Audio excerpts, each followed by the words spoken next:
ECR ரோட்ல நடைபெற்ற ஒரு சம்பவம். அந்த சம்பவத்தை திராவிட முன்னேற்ற கழகத்தோடு தொடர்புபடுத்தி எடப்பாடி அவர் ஒரு முதலமைச்சராக 4 ஆண்டு காலம் இருந்தவர், நீண்ட நாட்களாக சட்டமன்றத்திலே இருக்கக்கூடியவர்.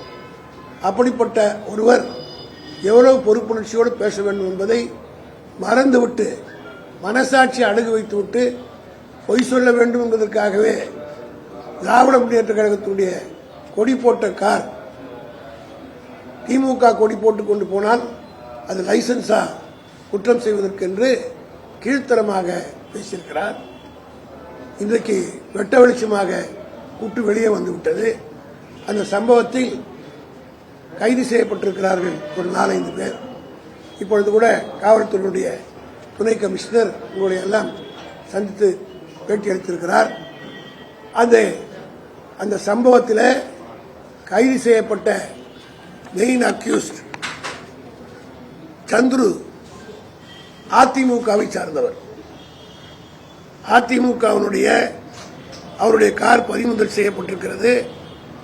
அவர் இரும்பலியூரில் இருக்கின்ற அதிமுகவினுடைய மிக நெருங்கிய உறவினர் மற்றும் அவரும் அதிமுகவை சார்ந்தவர். அதே போல இன்னொரு கார் கைப்பற்றிருக்கிறார், பறிமுதல் செய்யப்பட்டிருக்கிறது. மகேந்திரா தார் என்கிற வாகனம். அது யாருக்கு சொந்தம்னா நீலகிரி மாவட்ட அதிமுக செயலாளர் அவருடைய சகோதரர் மகனுக்கு சொந்தமானது.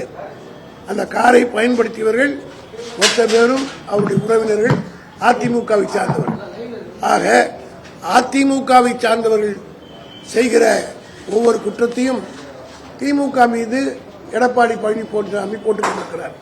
அதே போலதான் அண்ணா நகருக்கு பக்கத்திலே ஒரு சிறுமி பாலியல் குற்றம் செய்யப்பட்ட நேரத்தில் இதே எடப்பாடி வானத்துக்கும் பூமிக்கும் குதிச்சார்.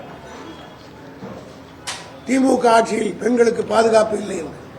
கடைசியில் பார்த்தால் அந்த வழக்கிலே கைது செய்யப்பட்டவர் அதிமுக சார்ந்த வட்ட செயலாளர் சுதாகர். இப்படி தொடர்ந்து தமிழ்நாட்டில் இதுவரையில் குற்றங்கள் நடந்திருக்கிறது என்றால் அந்த குற்றங்களை புரிந்தவர்கள் பூரா அதிமுகவை சார்ந்தவர் தான்.